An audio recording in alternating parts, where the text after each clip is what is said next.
அன்பான தேவ பிள்ளைகள் எல்லோருக்கும் இயேசு கிறிஸ்துவின் நாமத்தில் வாழ்த்துக்களை தெரிவித்துக் கொள்கிறேன்.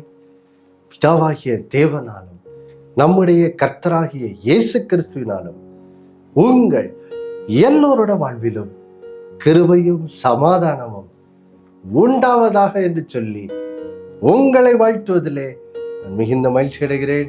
தேவ பிள்ளைகளே, நாம் நம்முடைய விசுவாச நேர தொலைக்காட்சி நிகழ்ச்சிக்கு கர்த்தர் தந்திருக்கிற இந்த 2026 ஆண்டிற்கான அந்த வாக்கு தத்தத்தை இந்த நாளிலே நாம் தொடர்ந்து தியானிக்க போகிறோம். வாசிக்க கேட்கலாம். ஏசாயா 60ஆம் அதிகாரம் 1வது வசனம். எழும்பி பிரகாசி, உன் ஒளி வந்தது, கர்த்தருடைய மகிமை உன்மேல் உதித்தது. தேவ பிள்ளைகளே, நாம் கடந்த வாரத்திலே இந்த வார்த்தையை நாம் தியானிக்க ஆரம்பித்தோம். நாம் கடந்த வாரத்திலே பார்த்த வார்த்தை இதுதான். உன் ஒளி வந்தது, கர்த்தருடைய மகிமை உன்மேல் உதித்தது என்ற அந்த வார்த்தையின் அர்த்தத்தை நாம் இந்த வசனத்துக்கு முந்தின வசனமாகிய ஏசாயா 59, 20, 21 வசனத்திலிருந்து தியானித்தோம், பார்த்தோம். எப்படி நாம் கர்த்தராகிய இயேசுவை விசுவாசித்து நம்முடைய பாவத்திலிருந்து மனம் திரும்பி அவரை விசுவாசித்து ரட்சிக்கப்படும் போது தேவன் நமக்கு அவருடைய ஆவியை நம்மேல் அருளி அவருடைய வார்த்தையை நம்முடைய வாயில என்ன செய்கிறார், வைக்கிறார். அப்போ ஆவியானவர் அருளப்படுகிறதன் மூலம், கர்த்தரோட வார்த்தை நமக்கு அருளப்படுகிறதன் மூலமாக இப்போ ரட்சிக்கப்பட்ட தேவ பிள்ளைகளோட வாழ்விலே என்ன செய்து விட்டது? இப்போ அவர்கள் வாழ்விலே ஒளி வந்து விட்டது. கர்த்தருடைய மகிமை அவர்கள் வாழ்விலே ஏற்கனவே என்ன செய்து விட்டது? உதித்து விட்டது. பாருங்க. அப்போ நாம் பார்த்தோம் எப்படி எபேசியர் 5 மத்தேயு 5ஆம் அதிகாரத்திலிருந்தும் பார்த்தோம் எப்படி இப்பொழுது நாம் ரட்சிக்கப்பட்டதன் மூலம் நாம் வெளிச்சத்தின் பிள்ளைகளாக இருக்கிறோம். நாம் உலகத்துக்கு வெளிச்சமாக இருக்கும்படி அழைக்கப்பட்டிருக்கிறோம். ஆதலால் கர்த்தர் இப்போ நமக்கு என்ன அழைப்பு கொடுக்கிறாரு, வாசிக்கலாமா? பாருங்க. அதனால தான் ஆண்டவர் நம்மை பார்த்து சொல்றார், எழும்பி என்னது பிரகாசி. வாசிக்கலாம் பாருங்க. 1 யோவான் 3ஆம் அதிகாரம் 1 யோவான் புதிய ஏற்பாட்டிலே 1 யோவான் 3ஆம் அதிகாரம் 18வது வசனத்தை வாசிக்க நாம் கேட்கலாம். பாருங்க. என் பிள்ளைகளே, வசனத்தினாலும் நாவினாலும் அல்ல, கிரியையினாலும் உண்மையினாலும் அன்பு கூற கடவோம். பாருங்கள் தேவ பிள்ளைகளே, இங்கே கர்த்தர் இப்போ நம்ம கர்த்தரோட ஒளியை பெற்றுவிட்டோம். கர்த்தருடைய மகிமை நம்மையில் உதித்து விட்டபடியால் ஆண்டவர் இப்ப என்ன சொல்றாரு? எழும்பி என்னது பிரகாசி.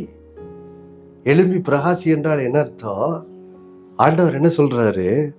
இப்பொழுது நீ உன்னுடைய வார்த்தையினால, நாவினால, அடுத்தது உன்னுடைய கிரியையினால, எல்லாவற்றின் மூலமாக உனக்குள் இருக்கிற அந்த கிறிஸ்துவை உன்னுடைய செய்கைகளின் மூலம், உன்னுடைய வார்த்தைகளின் மூலம், உன்னுடைய கிரியைகளின் மூலம் என்ன பண்ணு? உனக்குள் வாழுகிற கிறிஸ்துவை என்ன செய்ய? வெளிப்படுத்து, வெளிப்படுத்து. அதை தான் வேதம் எழும்பி பிரகாசி என்று என்ன செய்கிறது, சொல்லுகிறது.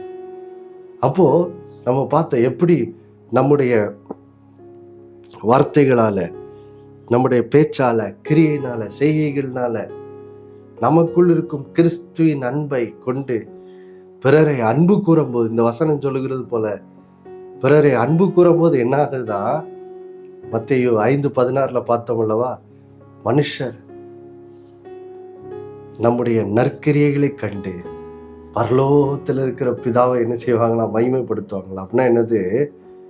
இருளில் இருக்கும் ஜனங்கள் பாருங்க, நம்மை சுற்றி ஆண்டவரை அறியாம பாவத்திலே, பாவ இருளில வாழுகிற ஜனங்கள் இயேசுவினுடைய ரட்சிப்பின் வெளிச்சத்தை அவர்களும் என்ன செய்வாங்க? பெற்றுக்கொள்ளும்படியாக ஆண்டவர் நம்மை பார்த்து என்ன சொல்றாரு? இந்த வருஷத்துல நீ எழும்பி என்னது பிரகாசின் ஆண்டவர் நம்மை பார்த்து என்ன செய்கிறார் சொல்லுகிறார். இதைதான் நாம் கடந்த வாரத்தில் என்ன செய்தோம் பார்த்தோம். இந்த நாளிலே அதை தொடர போகிறோம். பாருங்கள் தேவ பிள்ளைகளே, நாம் ஏசாயா 61ஆம் அதிகாரத்துக்கு செல்வோம். பாருங்க, எப்படி நாம் ரட்சிக்கப்படும் போது ஆவியானவரை தேவன் தம்முடைய ஆவியை நம்மேல் ஊற்றி நமக்கு அவருடைய வார்த்தையை என்ன செய்கிறார், நம்முடைய வாயிலே அருளுகிறார். இதன் மூலம்தான் கர்த்தருடைய ஒளி நம்மேல் வந்துவிட்டது, கர்த்தருடைய மகிமை நம்மேல் உதித்தது என்று சொல்லி பார்த்தோமே. எப்படி இந்த பரிசுத்த ஆவியானவர் நம்மேல் ஊற்றப்படுகிறது மூலம், தேவன் நமக்கு அருளுகிற வார்த்தையின் மூலம் எப்படி நாம் எழும்பி பிரகாசிக்க முடிகிறது என்பதற்கு எடுத்துக்காட்டாக நம்முடைய ஆண்டவராகிய இயேசு கிறிஸ்து எப்படி அவர் மேல் அருளப்பட்ட பரிசுத்த ஆவியானவரின் மூலம், எப்படி பிதாவாகிய தேவன் அவர்களுக்கு அருளிய வார்த்தையின் மூலம் இயேசு எப்படி எழும்பி பிரகாசித்தார் என்பதை இயேசுவே பாருங்க, இயேசுவை குறித்த ஒரு தீர்க்க தரிசன வார்த்தையை ஏசாயா 61ஆம் அதிகாரத்திலே நாம் நினைச்சுக்கிறோம் பார்க்கிறோம். ஏசாயா 61ஆம் அதிகாரம் இப்பொழுது 1வது வசனத்தை வாசிக்க கேட்கலாம். கர்த்தராகிய தேவனுடைய ஆவியானவர் என்மேல் இருக்கிறார், சிறுமைப்பட்டவர்களுக்கு சுவிசேஷத்தை அறிவிக்க கர்த்தர் என்னை அபிஷேகம் பண்ணினார். இருதயம் நொறுங்குண்டவர்களுக்கு காயம் கட்டுதலையும், சிறுமைப்பட்டவர்களுக்கு விடுதலையும், கட்டுண்டவர்களுக்கு கட்ட அவிழ்த்தலை கூறவும், கர்த்தருடைய அனுகிரக வருஷத்தையும் நம்முடைய தேவன் நீதியை சற்கட்டும் நாளை கூறவும், துயரப்பட்ட அனைவருக்கும் ஆறுதல் செய்யவும். பாருங்கள் தேவ பிள்ளைகளே, இங்கே மேசியாவாகிய இயேசு கிறிஸ்து இந்த உலகத்துக்குள்ளே அவர் நம்மை ரட்சிக்கும் இரட்சகராக அவர் இந்த உலகத்துக்குள் வரும்போது அவர் எப்படி தம்முடைய ஜனங்களுக்கு ரட்சிப்பை வழங்குவார், எப்படி அவர்களை விடுதலையாக்குவார் என்பதை குறித்து இங்கே பழைய ஏற்பாட்டு காலத்திலேயே பாருங்க, ஏசாயா தீர்க்கதரிசியின் மூலம் பாருங்க ஆவியானவர் தீர்க்க தரிசனமாக என்ன செய்கிறார், உரைக்கிறார். பாருங்க இயேசுவை குறித்து, இயேசு கிறிஸ்து எப்படி இந்த பூமியிலே அவர் வரும்போது எப்படி தம்முடைய ஜனங்களுக்கு ஊழியம் செய்வார்னு சொல்லி இங்க சொல்லுகிறது, வேதம் சொல்லுகிறது. பாருங்க எப்படி அவர் ஊழியம் செய்வாரா, கர்த்தராகிய தேவனுடைய ஆவியானவர் அவர் மேல் என்ன செய்கிறார், இருக்கிறார். அப்ப பாருங்க, கர்த்தருடைய ஆவியானவர் இயேசுவை என்ன செய்கிறார், நிரப்புகிறார். அதன் மூலம் இப்ப சிறுமைப்பட்டவர்களுக்கு சுவிசேஷம் என்றால் என்ன அர்த்தம், வேற ஒண்ணும் இல்லை, தேவனுடைய வார்த்தையை அறிவிக்க கர்த்தர் என்ன செய்தார், அபிஷேகம் பண்ணினார். அப்போ யோசித்து பாருங்க, இயேசு கிறிஸ்து நம்முடைய ஆண்டவரே இந்த பூமியிலே வாழ்ந்த போது அவர் 3.5 ஆண்டு காலங்கள் ஊழியம் செய்து ஜனங்களுக்கு நன்மை செய்து பிசாசின் வல்லமையில் அகப்பட்ட யாவரையும் அவர் குணமாக்கினார் என்று சொல்லி அப்போஸ்தலர் 10:38 வாசிக்கிறோம்.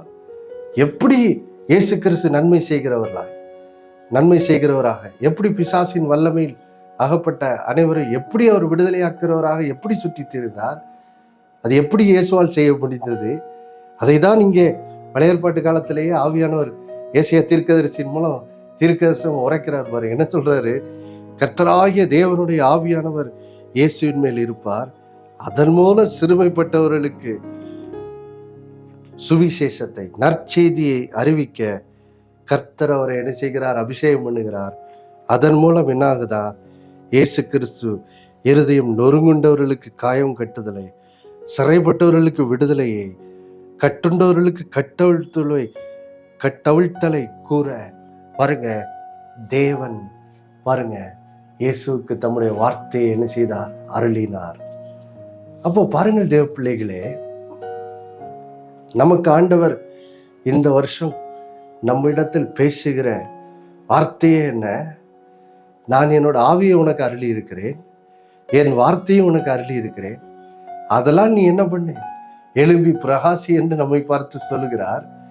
பாருங்க, நம்ம கேட்கலாம், அது எப்படி ஆவியானவர் அருளப்பட்டதன் மூலம், எனக்கு கர்த்தரோட வார்த்தை அருளப்படுகிறது மூலம் எப்படி நான் எழும்பி பிரகாசிக்க முடியும்? அதற்கு எடுத்துக்காட்டாக இயேசு கிறிஸ்துவே அப்படித்தான் என்ன செய்தார், இந்த பூமியிலே அவர் அவர் ஊழியம் செய்த போது தேவனுடைய ஆவியானவர் இயேசுவின் மேல் இருந்தார்.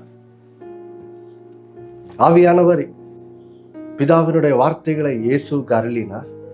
அந்த வார்த்தைகளை கூறிதான் அவர் ஜனங்களுக்கு என்ன செய்தார் பாருங்க, சிறைப்பட்டவர்களுக்கு விடுதலையை அருளினார், கட்டுண்டவர்களுக்கு கட்டவிழ்த்தலை அருளினார், இருதயம் நொறுங்குண்டவர்களை அப்படிதான் இயேசு என்ன செய்தார், குணமாக்கினார். பாருங்க, இதை இயேசுவே இந்த பூமிக்கு வந்த போது பாருங்க, லூக்கா 4:18 பாருங்க, இயேசு கிறிஸ்து அவர் தம்முடைய ஊழியத்தின் துவக்கத்திலே தம்முடைய சொந்த ஊராகிய நாசரேத்திலே அவர் ஜெப ஆலயத்திலே போய் பாருங்க, அவர் இந்த வசனத்தை தான் என்ன செய்கிறார், ஜனங்களிடத்தில் என்ன செய்தார், வாசித்து காட்டினார். பாருங்க, வாசிக்கலாம். லூக்கா 4:17-18 வாசிக்கலாம்.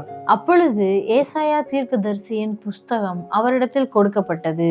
அவர் புஸ்தகத்தை விரித்தபோது, கர்த்தருடைய ஆவியானவர் என்மேல் இருக்கிறார், தரித்திரருக்கு சுவிசேஷத்தை பிரசங்கிக்கும்படி என்னை அபிஷேகம் பண்ணினார், இருதயம் நறுங்குண்டவர்களை குணமாக்கவும், சிறைப்பட்டவர்களுக்கு விடுதலையையும், குருடருக்கு பார்வையும் பிரசித்தப்படுத்தவும், நொறுங்குண்டவர்களை விடுதலையாக்கவும், கர்த்தருடைய அனுகிரக வருஷத்தை பிரசித்தப்படுத்தவும் என்னை அனுப்பினார் என்று எழுதியிருக்கிற இடத்தை அவர் கண்டு. தேவ பிள்ளைகளே, இயேசு கிறிஸ்து பாருங்க, யோர்தான் நதியிலே யோவான் ஸ்நானங்களால் அவர் ஞான ஸ்நானம் பெற்றுக்கொள்கிறார். அவர் யோர்தான் நதியை விட்டு வெளியே வந்தவுடன் பாருங்க, ஆவியானவர் நாம் வாசிக்கிறோம் பாருங்க, மத்தேயு சுவிசேஷ நிருபம் பாருங்க, அதிலே 3 இப்பொழுது 16 வாசிக்கலாம். பாருங்க, மத்தேயு 3:16 இயேசு ஞானஸ்நானம் பெற்று ஜலத்திலிருந்து கரையேறின உடனே இதோ வானம் அவருக்கு திறக்கப்பட்டது, தேவ ஆவி புறாவை போல இறங்கி தம்மேல் வருகிறதை கண்டார். அப்ப பாருங்க, இயேசு ஞான ஸ்நானம் பெற்றவுடன் தேவனுடைய ஆவி என்ன செய்தாரா, புறாவை போல இயேசுவின் மேல் என்ன செய்தார், இறங்கி இயேசுவின் மேல் இயேசுவை பரிசுத்த ஆவியானவர் என்ன செய்தார், அபிஷேகித்தார். அதை தான் நாம் அப்போஸ்தலர் 10:38 வாசிக்கிறோம். நசரேயனாகிய இயேசுவை தேவன் பரிசுத்த ஆவியினாலும் வல்லவினாலும் என்ன செய்தாரா, அபிஷேகம் பண்ணினார்னு வாசிக்கிறோம்.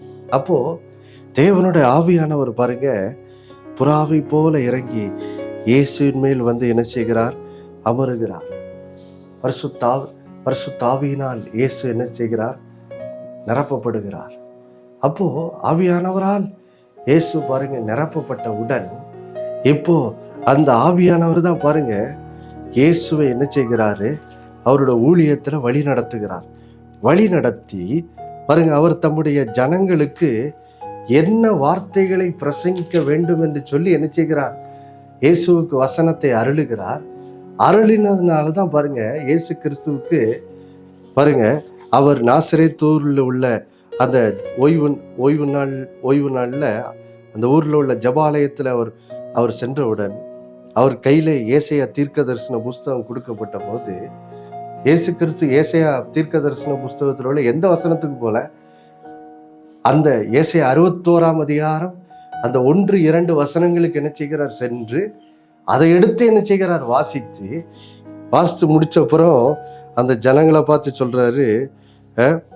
பாருங்க, லூக்கா 4 பாருங்கள் தேவ பிள்ளைகளே, அந்த வசனங்களை வாசித்தவுடன் பாருங்க இயேசு அந்த ஜனங்களை பார்த்து சொல்றாரு. பாருங்க, இப்போ லூக்கா 4 20-21 வாசிக்கலாம். வாசித்து புஸ்தகத்தை சுருட்டி பணிவிடைக்காரரிடத்தில் கொடுத்து உட்கார்ந்தார்.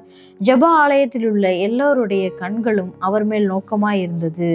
அப்பொழுது அவர் அவர்களோட பேசத் தொடங்கி, உங்கள் காதுகள் கேட்க இந்த வேத வாக்கியம் இன்றைய தினம் நிறைவேறிற்று என்றார். அப்போ பாருங்க இயேசு சொல்றாரு பாருங்க, அந்த ஜனங்களுக்கு ஆவியானவர் என் மேல் இருக்கிறாரு, உங்களுக்கு நற்செய்தி அறிவிக்கும்படி ஆவியானவர் இந்த வார்த்தைகளை எனக்கு என்ன செய்திருக்கிறார்? அருளி இருக்கிறார். இப்போ நான் அந்த வார்த்தைகளை உங்களிடத்தில் வாசித்து காட்டினேன். இந்த வேத வாக்கியம் இன்றைய தினம் என்ன செய்து விட்டது? நிறைவேறிவிட்டது. பழைய ஏற்பாட்டிலே தீர்க்க தரிசனமாய் உரைக்கப்பட்டது. மேசியா எப்படி இந்த உலகத்துக்குள் வரும்போது பரிசுத்த ஆவியானவர் எப்படி அவர் மேல் இருப்பார், ஆவியானவர் எப்படி இயேசுக்கு சுவிசேஷத்தை அறிப்பதற்கு வார்த்தைகளை அருளுவார் என்பதை குறித்து தீர்க்க தரிசனமாய் அறிவிக்கப்பட்டது. இப்போ இயேசு பாருங்க, அந்த இயேசு இந்த உலகத்துக்குள் வர்றதுக்கு 700 ஆண்டுகளுக்கு முன்பாக உரைக்கப்பட்ட அந்த தீர்க்க தரிசன வசனம் இப்போ இயேசு வந்து விட்டதுனால சொல்றாரு, இந்த வேத வாக்கியம் உங்கள் கண்களுக்கு முன்பாக என்ன செய்து விட்டது? நிறைவேறி விட்டது. நான் வந்துட்டேன், உங்களை விடுதலையாக்கும்படி என்ன செய்யிட்டேன்? வந்துட்டேன். பாருங்க, வாசிக்கலாம் பாருங்க. அப்போஸ்தலர் 10ஆம் அதிகாரம் 38வது வசனத்தை வாசிக்கலாம். இஸ்ரவேலனாகிய இயேசுவை தேவன் பரிசுத்த ஆவியினாலும் வல்லமையினாலும் அபிஷேகம் பண்ணினார். தேவன் அவருடனே கூட இருந்தபடியினாலே அவர் நன்மை செய்கிறவராயும் பிசாசின் வல்லமையில் அகப்பட்ட யாவரையும் குணமாக்குறவராயும் சுற்றி திரிந்தார். அப்போ பாருங்க, இயேசு கிறிஸ்து அவர் சென்ற ஊர்களிலெல்லாம் போய் முதலாவது இந்த வசனத்தை என்ன செய்தார்? அவர்களுக்கு வாசித்து அந்த வசனங்கள் மூலமாக தம்மை மேசியாவாக அவங்களுக்கு என்ன செய்கிறார்? வெளிப்படுத்துகிறார். வெளிப்படுத்தி பாருங்க, யாரெல்லாம் அந்த வசனத்தை விசுவாசித்து அதை பெற்றுக்கொண்டார்களோ அவர்களுக்கு இயேசு என்ன செய்தார்? தமக்கு அருளப்பட்ட பரிசுத்த ஆவியானவர் மூலமாய், அந்த ஆவியானவருடைய அபிஷேகத்தின் மூலமாய், ஆவியானவருடைய அபிஷேகம் அருளுகிற அந்த பிதாவினுடைய வார்த்தையின் மூலமாக பாருங்க, இயேசு சென்ற இடமெல்லாம் ஜனங்களுக்கு நன்மை செய்து பிசாசின் வல்லமையில் அகப்பட்ட யாவரையும் என்ன செய்தார்? அவர் குணமாக்கினார். தேவ பிள்ளைகளே.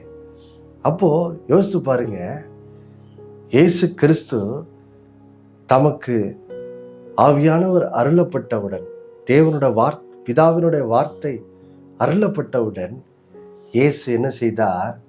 தமக்கு நியமிக்கப்பட்ட ஊழியத்தை செய்து இயேசு என்ன செய்தார்? பாருங்க, தமக்குள் இயேசுதான் யாரு? இரட்சகர். பாருங்க, அவர் இரட்சகராய் இந்த உலகத்துக்குள் வந்தார். பாருங்க, தாம் தான் இரட்சகர் என்ற அந்த வெளிச்சத்தை இயேசு போன இடமெல்லாம் ஜனங்களுக்கு என்ன செய்தார்? வெளிப்படுத்தி அவர் எழும்பி பிரகாசிக்கிறதை என்ன செய்கிறோம்? பார்க்கிறோம். பாருங்க, வாசிக்கலாம் பாருங்க. மத்தேயு 4ஆம் அதிகாரத்துக்கு செல்வோம். மத்தேயு 4ஆம் அதிகாரத்திலே பாருங்கள் தேவ பிள்ளைகளே, அங்கே நாம் 23, 24வது வசனத்தை வாசிக்க கேட்கலாம். பின்பு இயேசு கலிலேயா எங்கும் சுற்றி நடந்து அவர்களுடைய ஜெப ஆலயங்களில் உபதேசித்து ராஜ்யத்தின் சுவிசேஷத்தை பிரசங்கித்து ஜனங்களுக்கு உண்டாயிருந்த சகல வியாதிகளையும் சகல நோய்களையும் நீக்கி சுஸ்தமாக்கினார். அவருடைய கீர்த்தி சீரியா எங்கும் பிரசித்தமாயிற்று. அப்பொழுது பலவித வியாதிகளையும் வேதனைகளையும் அடைந்திருந்த சகல பிணியாளிகளையும் பிசாசு பிடித்தவர்களையும் சந்திர ரோகிகளையும் திமிர்வாதக்காரரையும் அவரிடத்தில் கொண்டு வந்தார்கள். அவர்களை சொஸ்தமாக்கினார். பாருங்கள் தேவ பிள்ளைகளே, இயேசு கிறிஸ்து மேல் ஆவியானவர் வசமாயிருந்தார். ஆவியானவர் அவருக்கு ஜனங்களுக்கு அறிவிக்கிறதுக்கு ஆவியானவர் வார்த்தைகளை அருளினார். அந்த வார்த்தைகளை இயேசு என்ன செய்தாரா? பாருங்க, வசனம் சொல்லுகிறது, இயேசு கலிலேயா எங்கும் சுற்றி நடந்து. அப்ப யோசித்து பாருங்க, இயேசு கிறிஸ்து 30 வயசு வரைக்கும் அவர் எந்த ஊழியத்தையும் செய்யல. ஆனா 30வது வயதிலேயே இயேசு கிறிஸ்து பாருங்க, பரிசுத்த ஆவியினால் அபிஷேகம் பண்ணப்படுகிறார். ஆவியானவர் புறாவின் வடிவிலே அவர் மேலே வந்து அமருகிறார். ஆவியானவர் தன்மேல் வந்து அமர்ந்தவுடன் இப்பொழுது அந்த ஆவியானவர் இயேசுவுக்கு என்ன செய்கிறார்? பிதாவின் வார்த்தைகளை அருளுகிறார். அருளின உடனே இப்போ இயேசு என்ன பண்றாரு? 30 வயசு வரைக்கும் இயேசு எங்கேயும் போய் தேவருடைய ராஜ்யத்தின் சுவிசேஷத்தெல்லாம் என்ன செய்யல? அறிவிக்கல.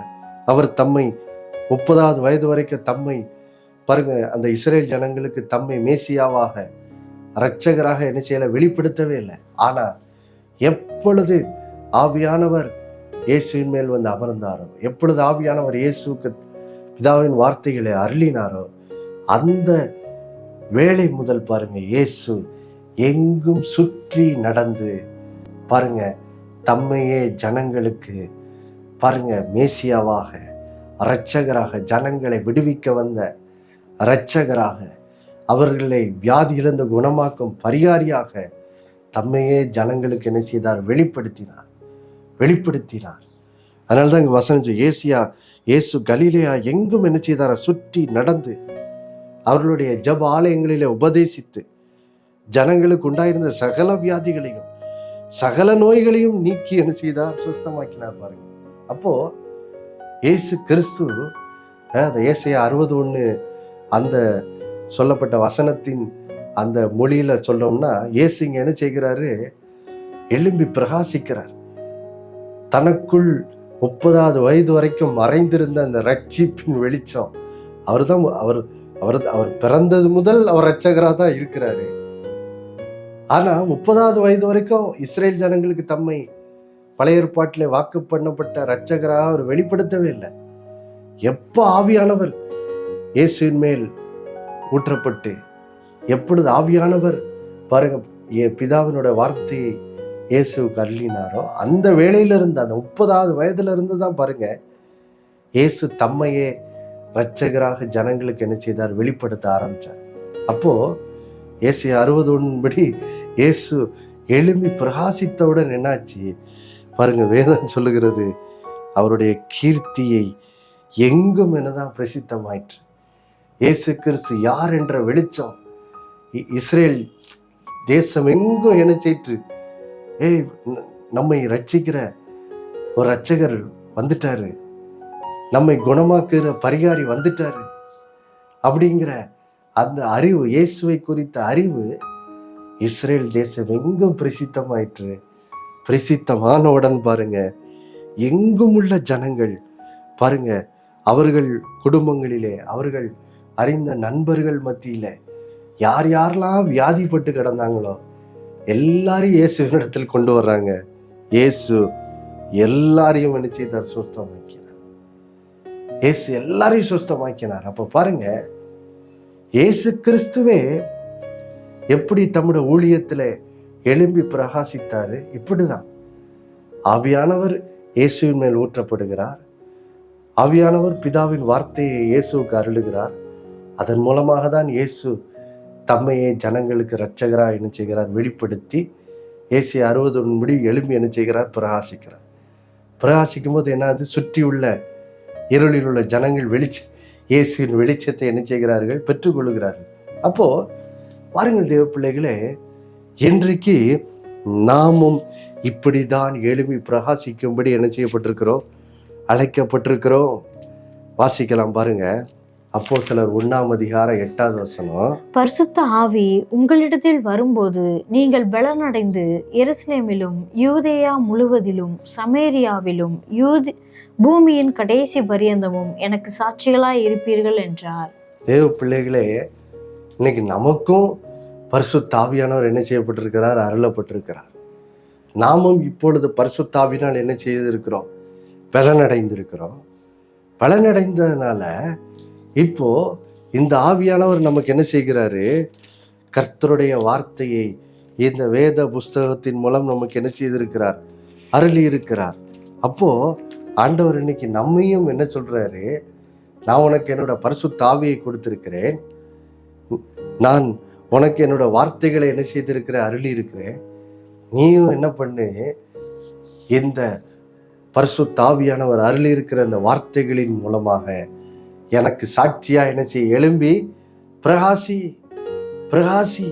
பாருங்க, இப்போ ரோமர் 1:16 வாசிக்கலாம் பாருங்க.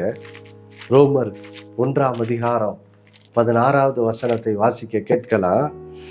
கிறிஸ்துவின் சுவிசேஷத்தை குறித்து நான் வெட்கப்படேன். முன்பு யூதரிலும் பின்பு கிரேக்கரிலும் விசுவாசிக்கிறவன் எவனோ அவனுக்கு ரட்சிப்பு உண்டாவதற்கு அது தேவ பலனாயிருக்கிறது. அப்போ பாருங்கள் தேவ பிள்ளைகளே, இன்றைக்கு தேவன் நமக்கு பரிசுத்த ஆவியை அருளிவிட்டார்.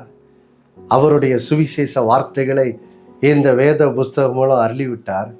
அருளிட்டு தான் இப்போ இயேசு நமக்கு என்ன செய்கிறார்? கட்டளை கொடுத்தார். நீங்கள் உலகமெங்கும் போய் சகல சிருஷ்டிகளுக்கு சுவிசேஷத்தை என்ன செய்யுங்க? பிரசியுங்கள் என்ன செய்யிட்டார்? சொல்லிட்டார். அப்போ பாருங்கள் தேவ பிள்ளைகளே, நாமும் இன்றைக்கு இந்த பரிசுத்தாவின் பலனால் தேவன் அருளி இருக்கிற வார்த்தைகளை கொண்டு நாமும் பாருங்க பிறருக்கு சுவிசேஷத்தை அறிவிக்கவும், இயேசுவின் நாமத்தினாலே வியாதியஸ்தருக்காக ஜெபிக்கவும், பிசாசு பிடித்தவர்களுக்கு விடுதலை அடையும்படி அவர்களுடைய விடுதலைக்காக ஜெபிக்கவும் தேவன் நம்மை என்ன செய்கிறார்? அழைக்கிறார். பாருங்க. அப்போ பாருங்கள் தேவ பிள்ளைகளே, நீங்கள் இப்படிதான் இயேசு எப்படி செய்தாரோ அப்படிதான் நாமும் செய்யும்படி என்ன செய்யப்பட்டிருக்கோம்? அழைக்கப்பட்டிருக்கிறோம். ஆதலால் இந்த 2026ஆம் ஆண்டிலே தேவ பிள்ளைகளே, கர்த்தர் நம்மோடு பேசுகிற வார்த்தை இதுதான். உன் ஒளி வந்தது, கர்த்தருடைய மகிமை உங்கள் மேல் என்ன செய்து விட்டது? உதித்து விட்டது. ஆதலால் உங்களுக்கு அருளப்பட்டிருக்கிற பரிசுத்தாவின் பலனால், பரிசுத்தாவியானவர் நமக்கு அருளி இருக்கிற இந்த வேத வசனத்தின் மூலமாக நாம் பாருங்க, நம்முடைய வார்த்தையினாலும் நம்முடைய செய்கைகளினாலும் இந்த நற்செய்தியை, இந்த கிறிஸ்துவின் நற்செய்தியை பிறரோடு பகிர்ந்து கொள்ளும்போது பாருங்கள் தேவ பிள்ளைகளே, நாம் வாழுகிற இடங்களிலே, வேலை செய்கிற இடங்களிலே, படிக்கிற இடங்களிலே நாம் இந்த வார்த்தைகளை பரிசுத்தாவியானவருடைய பலனால் வழி நடத்துதலால் நாம் பகிர்ந்து கொள்ளும்போது, நம்முடைய கிரியைகளினால் இந்த வசனத்தின்படி வாழும்போது பாருங்கள் தேவ பிள்ளைகளே, நம் மூலமாய் கிறிஸ்துவின் வெளிச்சம் பிறருக்கு நம் மூலமாய் பிரகாசிக்கும். பாருங்க, நாம் பிறருக்கு கிறிஸ்துவின் வெளிச்சத்தை நாம் என்ன செய்வோம்? பிரகாசிப்போம். அப்படின்னா என்ன அர்த்தம்? பாருங்க, ஒரு திடீர்னு கரண்ட் போயிட்டுனா வீட்டில் உடனே என்ன செய்வோம்? டார்ச் லைட் அடிப்போம். டார்ச் லைட் அடித்த உடனே என்ன செய்யுது? வெளிச்சம் வந்துடுது. அதே போல தான் பாருங்க, இன்றைக்கு நம்மை சுற்றி நம்முடைய நண்பர்கள், நாம் அறிந்தவர்கள் இன்றைக்கு பாருங்க பாவ இருளில், சாப இருளில் வாழ்றதுனால என்ன செய்யறதுன்னு தவித்து கொண்டிருக்காங்க. ஆனால் அப்படிப்பட்டவர்களுக்கு நாம் நம்முடைய வார்த்தையினாலும் நம்முடைய செய்கைகளினாலும் இயேசு கிறிஸ்துவை பாருங்க வெளிப்படுத்தும் போது பாருங்கள் தேவ பிள்ளைகளே, எந்த பரிசுத்தாவியானவர் மூலம் நமக்குள் இருக்கும் அந்த வார்த்தையின் மூலம் பாருங்க கிறிஸ்துவின் வெளிச்சம் அந்த இருளுள்ள ஜனங்களுக்குள்ளே செல்லுகிறது. அதன் மூலம் அவர்கள் வெளிச்சம் அடைகிறார்கள். அவர்களும் இந்த ஆண்டவர் இயேசுவின் மூலம் வருகிற ரட்சிப்பை அதன் மூலம் அவர்களும் பெற்றுக்கொள்ள வழி என்ன செய்கிறது? திறக்கிறது. ஆதலால் பரிசுத்தாவியின் பலனால், அவர்கள் அறியிருக்கிற இந்த வார்த்தையினால் நீங்கள் இந்த வருடம் முழுவதும் கர்த்தருக்காக எழும்பி பிரகாசிக்கும்படி கர்த்தர் இந்த வார்த்தைகளால் உங்களை பலப்படுத்தி உங்களை வழி நடத்துவாராக. நாம் எல்லாரும் கண்களை மூடி ஜெபிக்கலாமா? எல்லாரும் கண்களை மூடி ஜெபிக்கலாம். அன்புள்ள பரலோக பிதாவே, ஆண்டவராகிய இயேசுவின் நாமத்தில் சமூகத்தில் வருகிறப்பா, இந்த நல்ல நாளுக்காக நன்றி செலுத்துகிறோம். எங்களோடு பேசிய இந்த வார்த்தைக்காக நன்றி ஆண்டவரே. எப்படி நாங்கள் எழுப்பி பிரகாசிக்கிறது என்பதை இயேசு கிறிஸ்து இந்த பூமியில இருக்கும்போது அவர் செய்த ஊழியத்தின் மூலமாக நாங்கள் கற்றுக்கொண்டோமே. எந்த நாளிலே எந்த வெளிச்சமுடைய உள்ளே பிள்ளைகளுடைய இருதயத்தில் பிரவேசிக்கட்டும்ப்பா. தேவன் என்னையும் இயேசு கிறிஸ்துவை அபிஷேகித்த அதே ஆவியானவரால் என்னையும் தேவன் அபிஷேகித்திருக்கிறார். அவருடைய வார்த்தைகளை அவருடைய வேத வசனத்தின் மூலம் எனக்கு அருளி இருக்கிறார். ஆதலால் நான் வாழுகிற இடத்திலே, நான் வேலை செய்கிற இடத்துல, படிக்கிற இடத்துல நான் ஆண்டவருக்கு சாட்சியாக வாழுவேன். என்னோட வார்த்தையினாலும் கிரியையினாலும் இயேசுவை வெளிப்படுத்துவேன். எனக்குள் இருக்கும் இயேசுவின் வெளிச்சத்தை பிறருக்குள்ளே நான் பிரகாசிப்பேன் என்று சொல்லி இந்த பிள்ளைகள் அப்படி ஒரு தீர்மானம் எடுத்து இந்த நாளிலே வாழ இந்த வார்த்தைகளின் மூலமாக உடைய பிள்ளைகளுக்கு உதவி செய்யுங்க ஆண்டவரே. உதவி செய்யுங்க. இந்த நாளில் உடைய பிள்ளைகள் ஆண்டவரே ஸ்தோத்திரம் எழும்பி பிரகாசிக்க உதவி செய்யுங்கப்பா. ஆவியிலே அனலும் இல்லாமல் குளிரும் இல்லாமல் ஏதோ பெயர் கிறிஸ்தவர்களாய் வாழ்ந்து கொண்டிருக்கிற அநேகரை இந்த நாட்களில் இந்த வார்த்தையின் மூலமாய் தட்டி எழுப்பி, ஆண்டவரே ஸ்தோத்திரம், உமக்காய் உண்மையாய் ஜீவிக்கிற பிள்ளைகளாய் மாற்றுவீராக. இயேசுவின் மூலம் வேண்டிக் கொள்ளுகிறோம் நல்ல பிதாவே, ஆமென். மறுபடியும் அடுத்த வாரம் சந்திக்க நினைப்பூட்டுகிறேன். இயேசுவே ஆண்டவர். ஒவ்வொரு நாளும் அவர் மேல் விசுவாசம் வைத்து வாழுங்கள். ஆமென்.